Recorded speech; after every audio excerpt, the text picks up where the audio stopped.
All right, guys, today is going to be a good day on this Facebook live stream today. Your business is boring, but that doesn't mean that your copy and your ads have to be. When you use humor, you can get people to pay attention. And when you get people to pay attention, you can get them to buy things. Today, we are talking with Daniel Harmon, co-owner of the Harmon Brothers advertising agency. You might know the Harmon Brothers from videos that have racked up over 1.2 billion views and helped produce over $3 million in direct tracked sales. On today's show, we're going to be going over some pointers that are going to help you and your boring business to create great and hopefully humorous content focused on converting sales.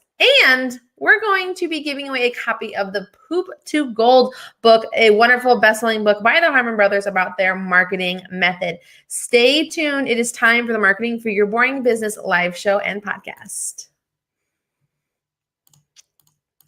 Welcome to Marketing for Your Boring Business, presented by All-in-One Social Media, where marketing professionals and industry leaders discuss what you can do to help your message get seen in a cluttered newsfeed. Join us each week to learn more about social media, online marketing, trending topics, and tips to grow your online marketing efforts. Now here's your host, Desiree Martinez. Welcome to the Marketing for Your Boring Business live show and podcast. Like the introduction says, my name is Desiree, and I am the host of your show to help you make sure that your message gets seen in that cluttered newsfeed. We are here every Tuesday at 10 a.m. Pacific time. And if you are watching us over on Facebook, do me a favor. You're going to want to type boring into the comment section now to subscribe to our show. But more importantly for today, it is so that you can enter to win your very own copy of From Poop to Gold, the marketing magic of the Harmon Brothers. This book is absolutely excellent. I love it. I have read it and I cannot wait to talk to Daniel about it more. If you're watching over on YouTube or listening on your favorite podcast platform, make sure you hit that subscribe button now so that you can get this new episode every single week. If you're watching us live, thank you so much. I'm so glad that you're here. And hey, even if you're on the replay, do me a favor. If you have any questions during today's show, please let us know down in the comment section and I will make sure that they get answered by me, a member of Daniel's team, or maybe even if we're lucky, Daniel himself. So before we dive into the bio for Daniel, I have actually a really funny story that I've actually told him, I've told Daniel about, but I had to bring it in here. So back in 2011, when I was still sort of a newer social media marketer, I was in a meeting for this boutique online platform that was focused on connecting hikers and outdoorsy athletic people to do in real life networking and connecting and all that kind of stuff. Well, the more that they were talking about their vision and the more they kept talking about what they wanted, this script and this video came into my brain with someone named Austin Craig starring in it. Now, what does Austin have to do with any of this? Well, he was actually the face of a very hilarious viral video for a company called Brush, which I had found myself watching over and over again. And obviously I bought. And ultimately, this company ended up working with Austin to help promote their company with the script and direction that I had put together. And so what in the world does Brush have to do with anything? Well, Brush was the first video that the Harmon Brothers ever did. In fact, this was one of the first videos that they had done before Harmon Brothers even existed, before they had a method and a plan and a book and all of these great things that they've done. So let's bring Daniel onto the show and we can talk all about this goodness. Welcome onto the show, Daniel. Thanks for having me. Awesome. So I'm going to dive into this, really hard. Actually, let me read your bio first. Daniel Harmon is the co-founder and chief creative officer of the Harmon Brothers, a Provo, Utah-based ad agency behind the most viral ads in internet history. Under the creative direction, the agency's groundbreaking ads have collectively driven more than 1 billion views and over $300 million in sales.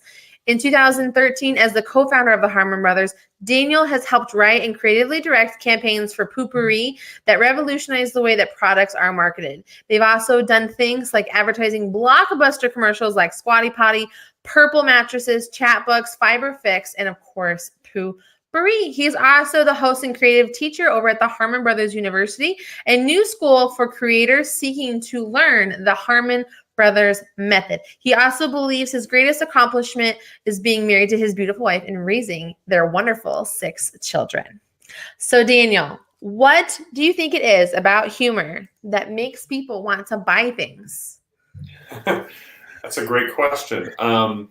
It's a little bit loaded because I actually no pressure right out the bat, right? It's indirect, is what I would say. So I don't necessarily think the humor is what makes people want to buy things. I know it's kind of scary for me to say that, but I think the humor entertains people to a point where you can then get across a message that is more likely to make them want to buy, if that makes sense. So, meaning you need to be able to get their attention in the first place. Okay. So yes, humor is an avenue to get there, but I don't know that necessarily tickling someone's funny bone is always the best thing to get them to want to buy. Like, for example, if we take Purple, the Purple mattress video with the eggs that come down. Yes, there's a lot of humor and stuff in the way it's portrayed, but the actual messages that are coming across are much more direct and relatable in the sense of like, oh, are you experiencing pain in your pressure points, or is your back not supported well enough? Like, that's the stuff that actually is selling people even more than necessarily the jokes are. Now, we obviously use humor as a very effective tool in advertising to keep people interested, to help them want to follow a story, and to make things stick in their mind a lot. But when it comes down to so much of the effective selling we've done has been in being able to demonstrate the product or the service in a very clear way so that people get it, so that they can understand how it solves a problem for them. And then the humor is much more of like a canvas that we paint on than it is actually like the sales language that drives things home. Does that make sense? I think that makes perfect sense, especially when you look at things, like Poo Pourri, where it's like, it's this beautiful woman who's talking about something that's something we all do, that's also something that's super gross, but it's using the humor to draw them into the solution. The solution makes so much sense, and it's explained in a very relatable, easy way. And I love how you just said that it's about explaining what the product does simply but effectively. And I think humor funnels people into listening to that explanation. Absolutely. And I think it's also an encouraging thing that if you realize that if your message is very clear and it has that relatability, and if you're actually hitting on a problem that someone else is encountering, then I think you can make a very compelling case for yourself, and you don't have to be outrageously funny to get there to do it. Now, obviously it's very effective if you can add that element to it, but it doesn't necessarily have to be the starting point. Let's take Poo Pourri, for example, which you mentioned, Desiree. So one of the most powerful moments in the video isn't necessarily where it's like the biggest laugh, but when she holds up those cards and shows the demonstration of how the film develops on the water surface and it traps those odors underneath, that is like a big aha for people of like, okay, this is how it actually works. And obviously she's delivering that with funny lines, but when we watch people and when they're watching that part of the video, they're not usually laughing out loud as much as they're just really engaged. Oh, okay. It's very clear in what it's communicating to them. And yes, she says some funny lines in there that have like some double entendre and that kind of thing. But mostly what it's doing is like, oh, I can see how that would work. That if you spray that on the top of the water, that it creates a film. And then as your poop enters the water, those odors are trapped underneath the surface. And all of a sudden, like, yeah, we're talking about something graphic. It's kind of funny that we're talking about it that clearly and that openly. But that's really what demonstrates and makes people believe that Poo Pourri is going to work for them, much more than her just saying it's going to. The fact that she describes it in that kind of like scientific detail. And I'd say the same thing goes for Purple. Yeah, I think it goes like honestly for any products. Like I said, if we tailor this back to our boring businesses, who are dentists and roofers and plumbers and just normal people, a lot of the things that they're fixing and helping people with aren't always very nice. Like when you're a chiropractor, you're helping people who are in pain. When Right. you're dealing with plumbing, like I always feel like plumbing, like the people that are going to plumbing are having two major problems. Like something's wrong with their toilet or there's water everywhere, Yeah. which is again really messy and probably not very pleasant a lot of the time. You know, Mhm. so I think it's finding a way to like make fun of the problem to get their attention, but then it's your job to explain it simply, it sounds like. Yes, very much so. Like if you're going to do a balancing act of like, okay, how much do I focus in on making this funny versus how much do I focus in on making it really clear? You always want to err on the side of clarity. We cut jokes all the time that are not helping the clarity of the message. And so I would say it's more important to make sure your message is very clear from the get-go and then use the humor to aid that along once you've got that really, really nailed down. And that's what a lot of the clients that come to us are wanting, is that ultimately they know they've got a really cool story to tell, but they're looking for someone that can tell it clearly and then entertain at the same time. And that's kind of been our niche, right? Is to go into that area and to break things down that are maybe more complex and make them more simple, or something that's really boring and make it much more interesting. Humor obviously plays a huge role in that, or something that's a taboo and make it safe. And humor is a great tool for all those things. I always thought, and maybe this is something that we just need to put into the universe together, Daniel. I've always thought that someone needs to do a video that's totally funny based about how dentists always talk to you when their hands are in your mouth. Yes. Yeah. And somehow they just like magically understand what you're saying. Well, you're bringing up a really good point, right? That every industry, like a dentist or a roofer or a plumber or any of these different industries, they have different stereotypes that are associated with that profession. Mm-hmm. And what's really cool is that if you can hone in on those and make fun of them and kind of make fun of yourself, that's really relatable to people, right? Because most people have interacted with the dentist and had the whole conversation with stuff in your mouth, like, really, you expect me to talk while you're drilling? You know, it's usually not while they're drilling, but you get the point of like, well, you're in here working, I'm supposed to be like, yeah, it's a good weekend and all that kind of thing. No, it doesn't. It's like everyone can relate with that. You could push that to the extreme. Like how far can you push that concept before it kind of breaks down and becomes, you know, maybe not as relatable, but that's one really good tool. Or let's say for like a plumber, getting down into, you know, the nasty places with, I don't know what tool they use. It's like a snake type thing. Yeah, that goes down in there. Like there's maybe stuff that could be had with that. There's obviously safety issues that could be kind of funny to play with when it comes to someone that's working up on a roof all the time. There's all sorts of funny stuff, I think, out there just all around us, and even the things that most people would consider boring. Well, and if you think about it too, a lot of the products that you work with are fairly normal. I mean, Squatty Potty may not be normal, but it's solving problems. You know, like I said, Poo Pourri, it solves a problem of like, you know, everyone goes to the bathroom, but they don't want to be rude to other people that are there. How can we fix that? You know, Squatty Potty. A lot of people have issues with going to the bathroom. This is a very simple thing that you can use to help you with this problem. Chatbooks, which I love as a mother, is the most relatable thing I've ever seen in my life. Chatbooks is, you have all of these pictures on your phone you're taking constantly, but you never really get to enjoy them. Why not just get them automatically printed every single month? Like it's just a matter of like really understanding that like what you do is ordinary and basic, but it solves a problem. How can you tell that story in a way that's going to capture people's attention? Yeah. I mean, a lot of the basis of what we look for in a concept is you want something that is surprising but fitting. And so let's take, for example, the Chatbooks mom. It was very fitting because you've got a mom in a setting where she just doesn't have enough time. She's got enough craziness going on with her family as it is. And so that was a very fitting example, right? And a mom would be a really good user of someone that wants a wants a book printed of all the photos that she's got on her phone or on Instagram or whatever.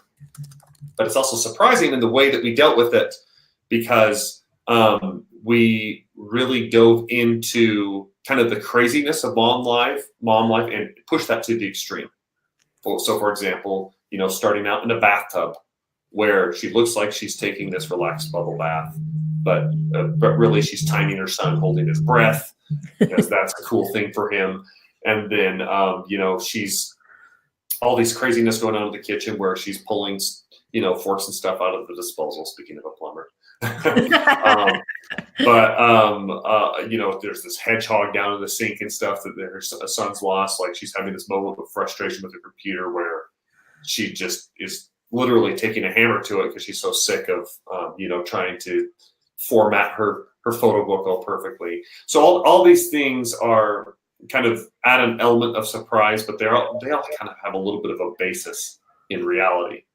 And that's what we see so often when people try to go after marketing with humor, is that they focus so much on the comedy that they forget that it still needs to fit what they're doing, right? They get the surprise right, like everybody's like, whoa, but then if it doesn't fit, it's really hard to relate it back to the brand. It's really hard to even attach it to the brand. You don't even remember who the brand was, right? Mm-hmm. And so it's that combination that makes for the sweet spot. That's what we believe. I think that's a really good idea. I love that what you said a little bit earlier, that you have to exaggerate the normal. I remember watching this interview once from the girl that wrote the movie My Big Fat Greek Wedding. Okay, yeah. And she's like, I basically took my life and like multiplied it by 10 to kind of like dive in the home of like how ridiculous it can be sometimes. Because I think we've all like been embarrassed by our families and stuff. So I feel like this applies. Like, mom life is like 10. It's really frustrating. Like, I've got a 5-year-old and a 3-year-old. I mean, you've got 6 kids. Like, you get it. Yeah. It's one of those things like it's a lot. And there are just some days where you're just like, I give up. All that can fix the state is Netflix and cookies. And so I think it's about taking that. I love how you do the over dramatization of it. They think that we as boring businesses definitely can do that, but bring it back into what you said about how like you still have to convey what you're trying to convey in a simple, easy to understand way. One of the principles that we live by here at Harmon Brothers, it's something I preach all the time to everybody at whether they're an editor, whether they're a writer, whether they're a director, anything, is push it till you break it. And that's the whole thing of let's really exaggerate it and find that point where everyone's like, nah, I don't believe it anymore, or like, oh, you lost me in some way, right? And then bring it just back below that so that it all of a sudden still has that relatability. And the reason that's so important, especially when you are trying to tell a story in video, is although like you might not be the mom that has actually timed her son in the bathtub holding his breath. If you, when you're watching a video, you're limiting the story down to, you're limiting the senses of experiencing something. When we experience something in real life, there's a whole bunch of emotion that comes with that, right? Because we're in that moment. Everything is present where we see it, we smell it, we hear it, we feel it. Everything is there to where we experience something in a kind of a deep emotional way. But the reason why it's so important, I believe, is to do it in video, to kind of push it a little bit to the extreme, is because now you're limiting the senses down to what you can see and what you can hear. Do you think it's important that when you're talking about like getting the actual purpose of your video across, like like I said, I feel like what I've learned from you and your books and all this is like humor gets them in, but in order to sell, you have to be solving the problem through a very clear message.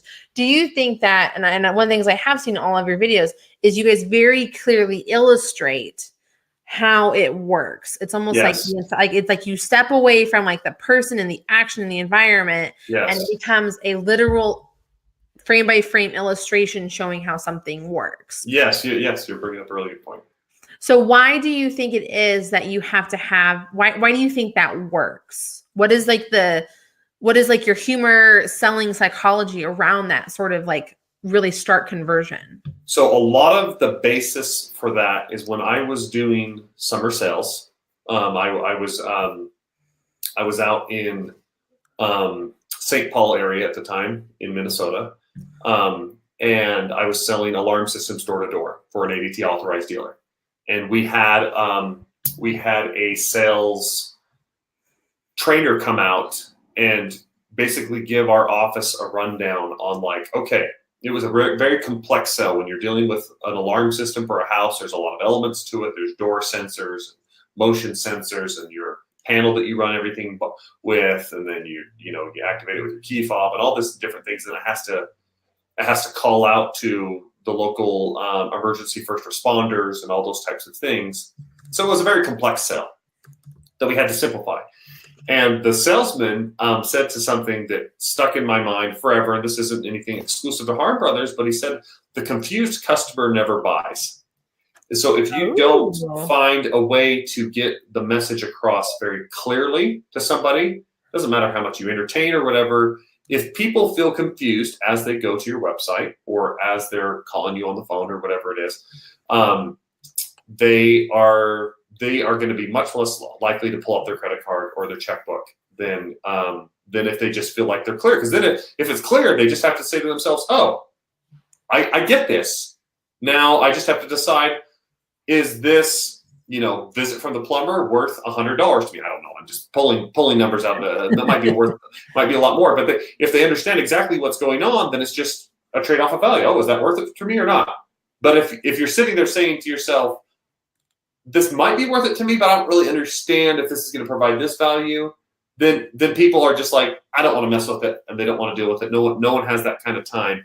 It is that clarity of the message that has to come across. So if you can have a moment in the video, and sometimes it's a couple of different moments where you repeat it, right? In Squatty Potty, let's take, for example, there's a moment where he demonstrates everything with kind of the X-ray view of the unicorn, where he's squatting and going to a more normal sitting position. But then we have that moment of repetition where it's kink, unkink, right? Or I did it the opposite way. It's kink, unkink as you squat. But that really kind of drives home this message of like, oh, your colon is actually working against you when you're going to the bathroom, when you're in a normal sitting position.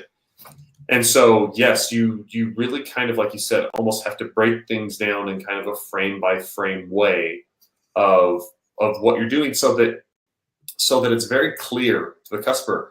And I think that the easiest way to do that, I shouldn't say the easiest, the most effective way.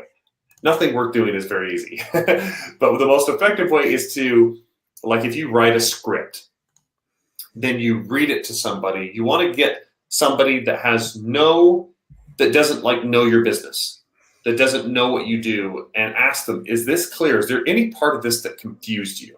Mm-hmm. There you go. You're pulling it right up there on the screen where it kind of demonstrates that, right? This is basically pulling from the video. Except it makes the unicorn look a lot creepier here. Hey, your graphics. These aren't ones that we did. Oh, okay. So at any rate, so that's kind of what is so essential, is that you run your script or your video by somebody with fresh eyes, as we call it, and that doesn't have the exposure to your product, that isn't like a professional plumber, that isn't a dentist, that isn't even a dental hygienist or anything like that. Just get an everyday person and say, what in this is confusing you? And that provides a tremendous amount of insight. Just that one question of like, was there anything here in the video that confused you? And it helps you get down to so much of it. Yep, there's that kind of demonstration of the. Yeah, I always loved how all of your videos like pulled you back from the actual actor and what was happening in this scene, and just like visually, like 2D explained what was happening there. Yeah. I always thought that was so smart and so easy. And I think that a lot of people underestimate like that I also feel like it's a really big visual change. Like if we're like, it's like we talk about in video all the time, like, you want to jump cut and do these things and like zoom in and zoom out and add these things to keep people's attention. I think that it really, like, by forcing that big difference, it really makes people have to pay attention. Oh, for sure. And the data actually supports that, Desiree. What happens is if you watch the data on YouTube or on Facebook, they'll show you what are called retention curves, which is basically showing you where your audience, at the start of your video, you've got the most people watching. Well, maybe I'll go reverse just for this. At the start of your video, you got the most people watching. And then as the timeline moves on, more people drop off. And you can see what we call like a little waterfall moment, where a lot of people will drop off, or where it's sustaining people more over time before more drop off. And one of the things that kind of helps sustain is definitely like kind of like those graphics when you go in there and really visually demonstrate the solution, really visually demonstrate what your product is going to do for them and like why it's going to work. That's or how it's going to work. That's really kind of keeps people's attention really well. In fact, the data shows that you don't always have to be funny. You just need to be compelling. You need to be engaging. And sometimes those kinds of things hold people over even than like our best jokes. Yeah. So you said the data needs to be engaged. The data shows that you need to be engaging. It doesn't mean you have to be funny. It just means that you have to. I think that comes down into like the presentation of your script and putting things together. Right. And I think that is a totally like different conversation because we're focusing on like how to create content that's humorous. Sorry, I totally derailed us there because I was talking about like construction of videos, but I nerd out over that stuff, so I totally get it. So, all right, guys, we are talking with Daniel Harmon today about how you can create funny content for your business, no matter what it is, no matter how boring you think you are. That is going to help you make sales. Now, I'm going to take a little break here. We're going to talk about our sponsor, Sendable. Again, we've been talking about humor and storytelling and making sales. And as you know, social media is a huge part of any distribution strategy to make sure that your funny message is getting out there. How are you supposed to make sure that it's getting anywhere? How do you know what is or isn't working? And what makes sure that you are engaging with those comments and those shares? Well, that's why you're going to need Sendable. Sendable is going to allow for you to share those funny stories, videos, images, and GIFs to all of the social media places, including Facebook, Twitter, Instagram, and YouTube. You're able to track your conversations, run reports, and engage with comments, hashtags, and more. This is the official social media software of the All-in-One Social Media team. And we have tested a lot of social media softwares over the past 8 or 9 years. And we always come back to Sendable because it really is the easiest and most comprehensive tool that is out there. You can get a 30-day free trial if you click the link above. Now, again, like I said, we are talking with Daniel Harmon about how you can use humor to create content that sells. And I want you guys to do me a favor. I want you to type boring right now into the comment section. You can enter to win your very own copy of From Poop to Gold, which is the marketing magic of the Harmon Brothers. I've read it, and it really is truly magical. All right, Daniel, I'm going to bring Daniel back on. We're going to talk a little bit more about things, but this time I have some user questions. So I went to the Facebook and I sort of crowdsourced some questions ahead of time, and we're going to dive into those. All right, so Gail wants to know about the brainstorming process. What ideas didn't make the cut that you guys thought were going to be really great for some of your products? And what were some of the expected results versus the actual results for some of the campaigns that you have worked on? Okay, that's like 3 questions. Yeah, it's a lot. Yeah, it's a lot. Let's break them down one by one. Let's just talk about some ideas that didn't make the cut. Okay, so one of the first ideas that won't make the cut is anytime we have a joke that we feel like distracts the customer. Okay. If it's a tangent that we feel like confuses them or distracts them in a way that they can't focus on what really matters, then we're going to cut that kind of a joke out. As far as the brainstorming process goes, let's just take Squatty Potty. We ended up with a unicorn that poops rainbow ice cream. It didn't start that way. What you don't just think about unicorns all the time? No, we don't start. Well, ultimately, Squatty Potty approached us because they wanted to be able to demonstrate their product in a way that wasn't too gross for TV. Okay. They had approached like QVC, I think, the Home Shopping Network. I can't remember what it was, but weren't they on Shark Tank and they got were on Shark Tank? They had a huge sales from that. Lori invested in them. She had the connections into like the QVC type stuff. But they were always just like, oh, the product's like, it's too gross to talk about the colon on TV. We can't do that. So Squatty Potty came to us and said, okay, how can we make this taboo more of like an acceptable thing to talk about over the dinner table? Yeah. Kind of like we had done with Poo Pourri. And so my brother Jeffrey is a co-founder of Harmon Brothers. He was like, okay, what's like poop but isn't at all? And meaning like what would be something where you could talk about poop in a way that it kind of makes sense, but you don't have to be grossed out. And so that's kind of where the idea for a soft serve ice cream came in. Oh, like ice cream's kind of got the consistency of poop, but everyone loves ice cream, right? And then some of the ideas that were thrown away were like, okay, let's do this out of a soft serve machine that goes through like a man to like demonstrate it, not like a real man, but like a robotic man. They're like, oh, that's kind of weird. And then we also thought, okay, if this was to come from not a person, but like if we're going to remove from poop and go to ice cream, then maybe we can remove from a human and go to a different character that can represent a human. We're like, okay, what would be a character that would do that? Okay, maybe a unicorn would. But some of the other ideas we tossed around were like, oh, could it be pudding? Pudding has all sorts of problems with it because most flavors that you think of pudding coming in, well, ice cream's probably the same way, but that's why we went rainbow. But pudding is like chocolate, banana, pistachio.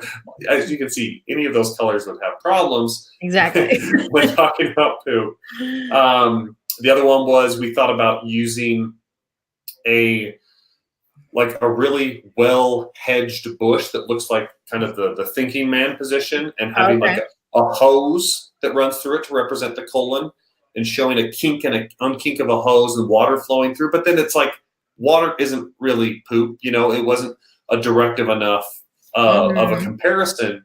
So those are some of the ideas we went through. We even talked about having the unicorn be like on the back of a food truck, that it was like this giant like Clydesdale unicorn, and there's a guy out in a big city selling ice cream cones to kids out of this big unicorn.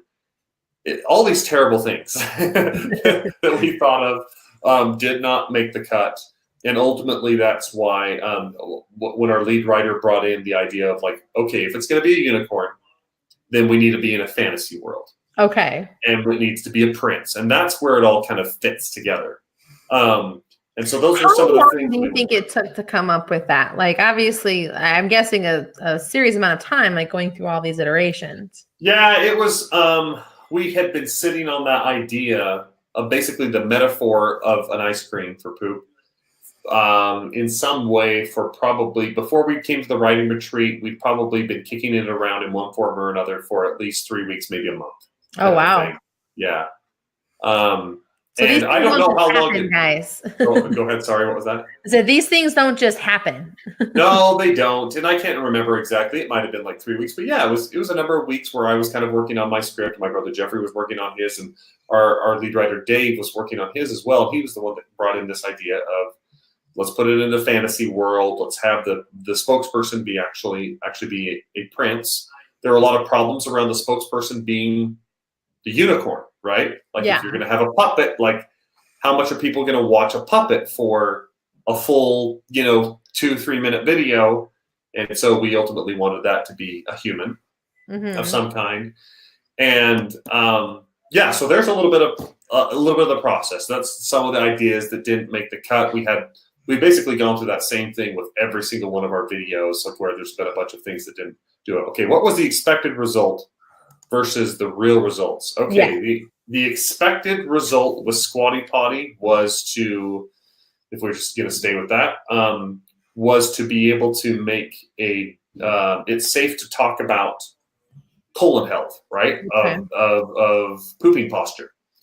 The actual result was exactly that, where people were now talking about the Squatty Potty. It became kind of a pop culture thing. Like the actual result was way better than we thought, in the sense that like we thought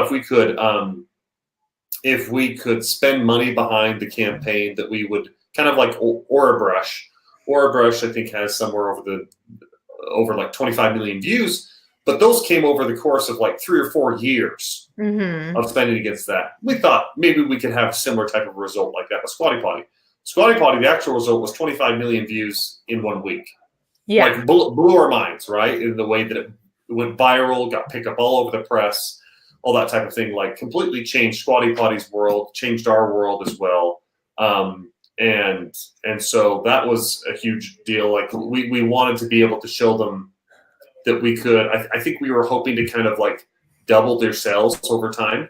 That was kind of, I think, a little bit of an expected result. It's like, oh, sure, certainly they can double their business from where it's at right now. It's not that niche of a product. There's got to be more people that can do it. We didn't expect it would be like, a jump of a $7 million annual run rate all the way to a $30 million annual run rate. That was like much bigger than expected, right? That had a sort of hard precedence though for you guys too. Like it's almost like became like your standard. Like how do you beat that? You don't. So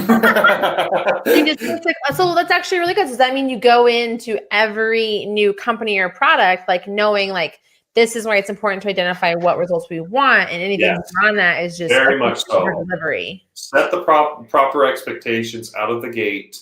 That you're probably so. Back when we released on Facebook, for some context, their algorithm, meaning what was allowed to be seen in your Facebook feed, was much less restricted than what it is now.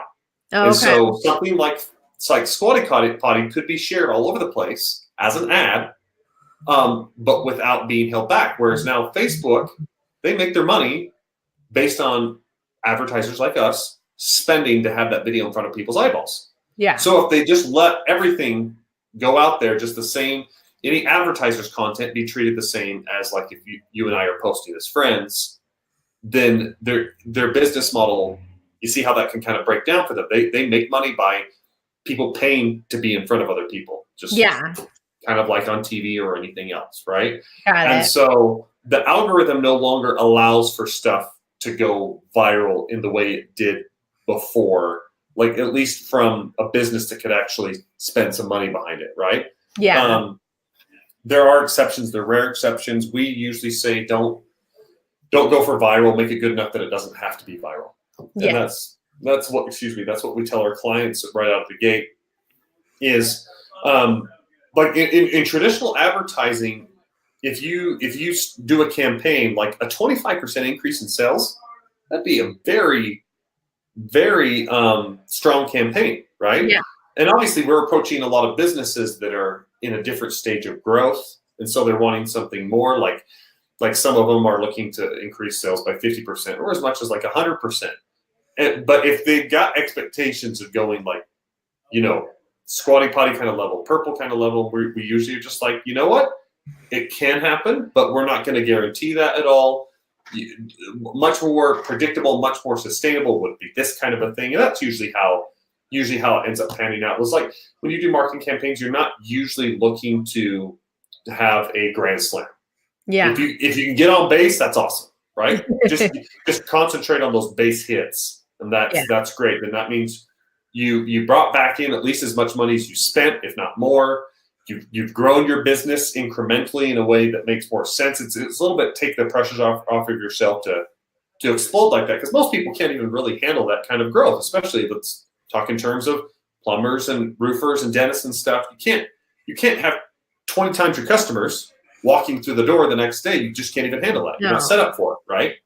Yeah, you have to anticipate and be prepared for that slow growth. Like I remember once I was reading about the woman that invented Spanx, and Oprah contacted her, like the Oprah people contacted her ahead of time, like, hey, saying Oprah wants to feature you. That's right. Are you ready for this? Are you okay with this? Like, do you have the inventory because of the Oprah effect? And it was this idea. It's like, I give a lot of kudos to the Oprah people, like not like slamming this woman like unexpectedly, But you know, too, like her having to like really like, okay, yeah, I can do this, and like here's what I need to go do to make this happen, sort of the thing. So you definitely want to make sure that if you're ready to, like, if you're going to scale 20, even just 25%, like you're ready for it. Yeah, make sure you're ready to deliver on that, because that can sour things to your brand pretty quick if you have a bunch of unfulfilled orders. Yes. Okay. So Amani wants to know, what tips do you have for people who aren't really funny? That's a great question. That's awesome. So I would say here's the 2 tips that I would go with. Nail the clarity of your message first. Make sure you have a very clear kind of sell where you're being able to identify the problem that your customers have and how you're solving that for them.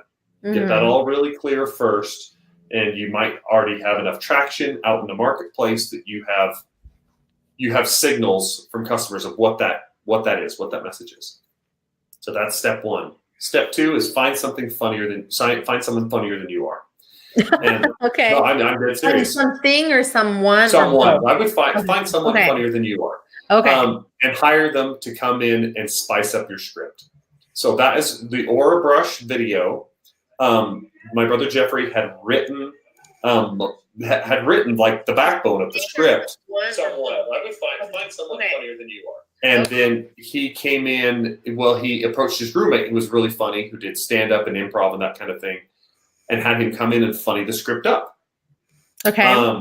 And essentially that's a model that we repeat over and over again here, where we think it is easier to teach it's easier to teach a comedian to be a marketer than it is to teach a marketer to be a comedian. Because usually funny is developed over a lifetime, right? It comes from family culture. It comes sometimes from people getting made fun of, in all honesty, a lot, and where they grew up in a really rough background, and they use humor to deal with it. But comedians especially, they go to open mics to test jokes all the time. They're used to just writing and, oh, that's not funny. Okay, I'll write the next one. And it's so much more efficient to bring in someone that's funny, whether it's like, I don't know if that's a cousin or a friend, or much better if you have an actual someone that's, gets paid to do comedy at some point. Most of those people are looking for work. Comedians generally aren't making a living as comedians. Yeah. A lot of them are the same as actors or something. They've got some sort of a side hustle, whether it's waiting tables or whatever they're doing. They've got their regular job, and then they're doing comedy as a passion. But if they can actually get paid to do that, that's like, world changing for them. And so I would say go after a local comedian of some kind, or reach out to someone that you find is very funny on like Instagram or Facebook, Twitter, whatever it is, YouTube. See if they're open to helping you. They're really easy to find, guys, because they want to be seen. No, yeah, they are out there. But if you can kind of pull if you can kind of pull the expertise of the comedy world and mix it with your world, I think you're going to be light years ahead of trying to write a bazillion jokes yourself and maybe come up with 10 good ones, Okay. So is there a third, or is it just those 2? It's just mostly those 2. To get the clarity of your message down pat first, and then bring in a comedian to make it funnier. Okay. And then I guess if they can, if you want to make it clear enough for them, I guess, to deliver the joke, right? Yeah. Awesome. Okay. And then we have a question from Shelly, and she's like, were you afraid to do these commercials? And if so, how did you overcome that fear? And obviously I would like to think you're glad you did it, but are you glad that you did it? Yeah, I don't think there's been any of the concepts that were kind of nerve-wracking that we've done that we felt like we regretted doing. I feel like all of them we've been like, oh, that paid off in some way. There's some of them where we've had learnings of like, that could have been better if we would have done it this way and that kind of thing. But like some of the big chances that we took were Squatty Potty and Poo Pourri. Covenant Eyes is a more recent one that we did. That was a big risk. And if you look, it's a software that helps people that are trying to kick a porn habit. And it's a really controversial topic, right? And just going into that taboo space was kind of scary, but the way we approached it, I was really proud of the way it turned out, and really happy with the results and stuff, and the reaction to the campaign. And ultimately, yes, like I feel like creativity is inherently risky. That's just kind of the nature of it. Anytime you're doing something creative, it means you're doing something that hasn't really been done before in some way. And so you want to put yourself out there and take that risk. And it can pay off in a big way. But like I said, I would still start from the basis of, is this going to communicate clearly? For those of you that haven't read the book, in addition to For Poopy Gold, obviously, but if you haven't read the book, Building a Story Brand by Donald Miller, I highly recommend that one. That one talks a lot about getting your message to be very clear. That's good. Another really good one that I like is called Made to Stick, and that's about making your message much more concrete in people's minds, like taking something that's maybe more abstract and making it much more memorable. Okay.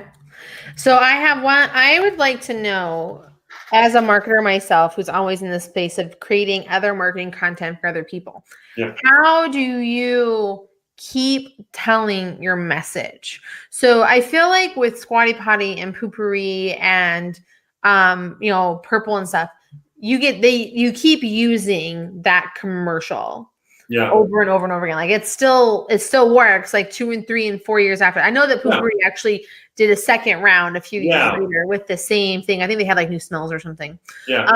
But for us mere mortals of boring businesses, how do we keep up the funny, keep up the message, keep up the clarity, keep getting that message over and over and over again without like getting burnt out or letting our audience get burnt out on our message? Yeah.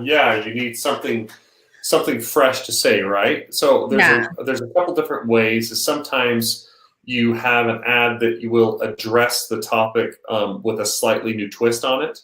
With the Squatty Potty video where we have the dragon pooping the gold, that one has about 40 million views on it on Facebook. On that one, there's a lot of focus on the fact that a lot of people will use a Squatty Potty that never even have a health difficulty of any kind. It's just a more enjoyable, healthier way to poop. They don't necessarily have to be dealing with hemorrhoids or constipation or any of that kind of stuff, but just like as a preventative measure. And that's a little bit more what that ad focuses on, for example. Got it. So it could be switching a little bit of the focus or what features of the product you're focusing on, or what demographic you're focusing on. Another really nice thing, if you have created a world where the funny and all that kind of stuff can take place. Like, for example, with FiberFix, you can bring back the same character and tell a new kind of portion of the story. Like if you look at the FiberFix videos we did, the first one focuses a lot more on how FiberFix works. The second video that we did focuses a lot more on why that's important to you, because ultimately it's going to save you time and money. Because there's always a different fix for anything that's broken that might be like more perfect than FiberFix, but you're not going to have all those parts in your garage. If you just have one roll of FiberFix, that can fix any number of things, and then you can be back to doing your work and doing your job, and then not running to the store and spending all that time and money. And so that's what that one focused in a lot on a lot more. And so I think it's reapplying learnings that you get from customer feedback after your first video is out there. That's one way to address it, and that was both the case for FiberFix as well as it was for Squatty Potty. That those were additional learnings that they had. And go ahead. No, you go ahead. You finish your thought. No, I lost it, so we're good. Oh, sorry. Do you think that there is something to be said in creating less content and reusing what you already have? There is. I would say always double down on what's working the best you can. We do our best to make sure our content is evergreen. Okay. It'll last as long as possible. Like you said, some of these videos, You've seen ads on them 3 and 4 years later, and that's totally fine. Facebook's algorithms and YouTube algorithms very much favor the now. So they're as stuff gets older, that their algorithm that'll kind of penalize against them. Like if you're running an ad that's been uploaded for like five years, like that's penalizing. But there's also an offset that happens with that if you have a lot of social proof. What I mean by social proof is reactions, comments, shares, all those types of things on the video. The views. Like that also carries a lot of weight when people watch a video like, oh, wow, this has 1 million views. I should pay attention to this. Oh my gosh, look how many people have shared this. Like that has a psychological effect, and there's a benefit to that one. And so it's a little bit of a balancing act that as a creative, you always want to be testing new things to see if there's something that's working better. And wherever possible, have ongoing content. A lot of the deals that we do with our clients now are very much focused on long portfolios of content to be able to do not just one big, recognizable video, but all sorts of little supporting content for that world. And so that's all part of just building a brand over time. And so I would say there's always a new approach to telling your story. And if you're stuck, it's about bringing in people that can think of the problem a little bit differently, in the same way of like, if you're stuck and you can't get jokes, you just bring in someone that's funny, On this subject, by bringing somebody in, if you guys are wanting to figure out how you can make your business funny, they have an awesome solution for you over at the Harmon Brothers. Why don't you give us the quick deal on what Harmon Brothers University is all about? Yeah, so HarmonBrothersUniversity.com, we've basically taken the exact training that we give our internal writers for writing an ad that sells, for making an ad funny, all those types of things, and we've distilled it down into this course, and it's available at HarmonBrothersUniversity.com. There's also just if you're just concentrating on making your ad funny, we have a comedy course. It's how to make your ad funny. I don't even know if I have the URL for that, but I'm sure you can provide the link there. So here's how to write an ad that sells, and then we have another one. I think it's HarmonBrothersUniversity.com/ it's either /funny or /comedy. Can't remember. Let me look it up on my own computer so I don't misspeak. Sorry, I should.